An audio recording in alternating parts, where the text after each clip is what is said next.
Suatu hari di kedalaman lautan, seekor ikan badut tengah menempuh perjalanan panjang menuju Sydney untuk mencari anaknya yang hilang. Di tengah perjalanan, bertemulah ia dengan rombongan penyu hijau.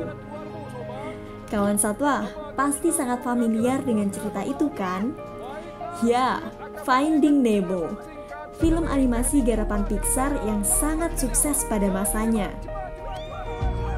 Namun, sekarang kita tidak sedang membicarakan Marlin si ikan badut atau Dory si ikan letter 6, melainkan Crush, penyu baik hati yang membantu mereka menemukan jalan. Crush adalah seekor penyu hijau berusia 150 tahun yang tengah bermigrasi melintas arus laut timur Australia. Aku lupa, berapa usiamu? 150 tahun sobat, tapi aku masih muda. Sampai jumpa. Meski diceritakan Crush berusia 150 tahun, namun sebenarnya rata-rata penyu dapat hidup selama 60-70 tahun saja. Lalu, apakah penyu benar-benar melakukan migrasi? Mari kita bahas. Ternyata, migrasi penyu bukan sekedar cerita dalam film. Dalam hidupnya, penyu bisa menempuh perjalanan sejauh 3.000 km hanya dalam waktu 58 hingga 73 hari saja. Tidak salah ya jika ia disebut sebagai duta besar di lautan.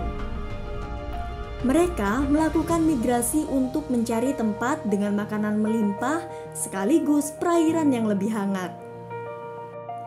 Hebatnya lagi, penyu betina akan bermigrasi ke pantai tempat ia dilahirkan untuk satu tujuan, bertelur. Sejauh ini, para ilmuwan meyakini penyu mengandalkan medan magnet bumi sebagai alat navigasi untuk menentukan arah, sehingga mereka tidak tersesat saat mencari kampung halamannya. Penyu berkembang biak pada usia 30-50 tahun. Penyu betina akan mencari area berpasir yang jauh dari gangguan suara maupun cahaya. Lubang sedalam 30-60 cm akan digali dengan kaki belakang yang serupa dayung sebagai tempat menyimpan telur-telurnya.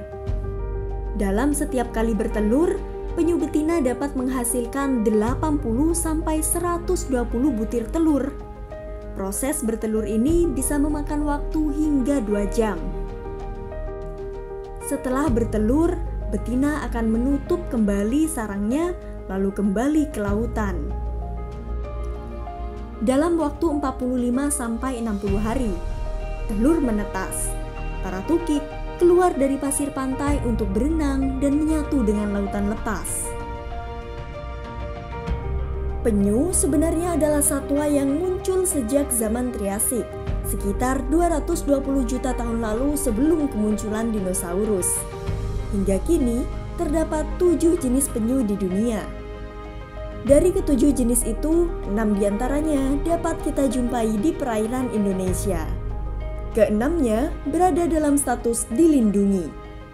Selain itu, semua jenis penyu masuk ke dalam Appendix 1. Artinya, perdagangan internasional penyu untuk tujuan komersil dilarang. Lalu, mari kita lihat status konservasinya berdasarkan situs IUCN Red List.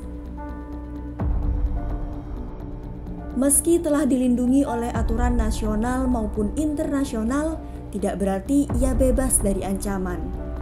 Mari kita urai satu persatu. Pertama, perdagangan telur penyu.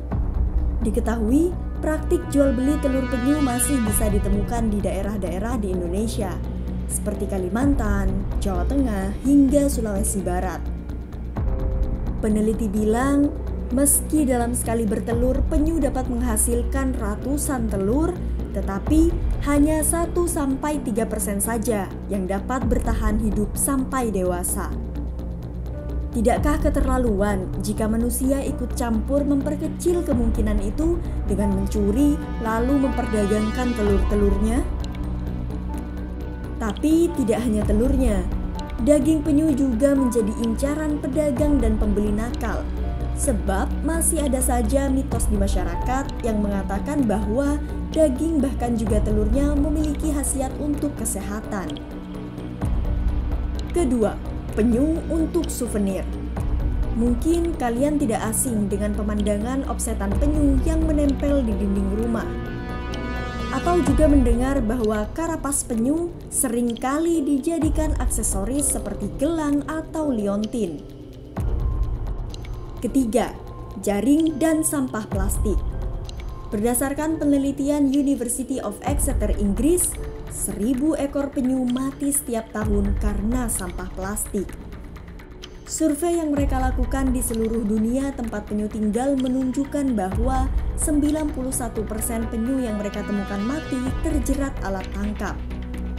Selain itu, penyu seringkali memakan sampah karena mengira kantong plastik adalah ubur-ubur dan jaring ikan adalah rumput laut. Jika ancaman-ancaman itu terus terjadi, bukankah kita tidak perlu kaget jika suatu hari mendengar kabar populasi penyu kian menurun? Tapi jangan terlalu pesimis, masih ada harapan. Harapan ini dihidupkan dengan fakta bahwa masih ada tempat-tempat konservasi penyu di Indonesia. Sebut saja kawasan konservasi penyu Nagaraja di Cilacap, Pantai Pelangi Bantul di Yogyakarta, kelompok konservasi penyu Lampuk di Aceh Besar, dan kawasan konservasi lainnya. Kabar baik lain, data terbaru yang dipublikasikan Pritchard dan tim Endangered Species Research pada 3 Maret 2022 melaporkan terjadi peningkatan populasi penyu sekitar 500% di penangkaran penyu Aldabra Atoll. Mengapa keberadaan penyu perlu diperjuangkan? Sama seperti spesies lain, ia memiliki peran penting terhadap keseimbangan ekosistem di habitatnya. Lamun dan rumput laut terjaga populasinya karena ia adalah makanan favorit penyu hijau. Jika padang lamun terlalu rimbun, sinar matahari terhalang masuk ke dasar laut, sehingga bisa terjadi pembusukan di pangkal lamun. Penyu sisik merupakan pemakan spons. Ialah yang bertugas mengontrol keberadaan spons sehingga tidak mengganggu pertumbuhan terumbu karang.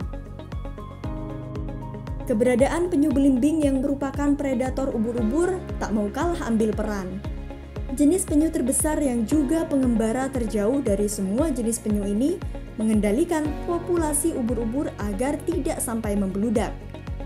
Jika populasi ubur-ubur meledak, maka telur dan larva ikan sebagai makanan ubur-ubur akan terancam. Jadi, sepakat dong bahwa kita harus menjaga reptil yang bernapas dengan paru-paru ini? Nah, sekarang sudah tahu kan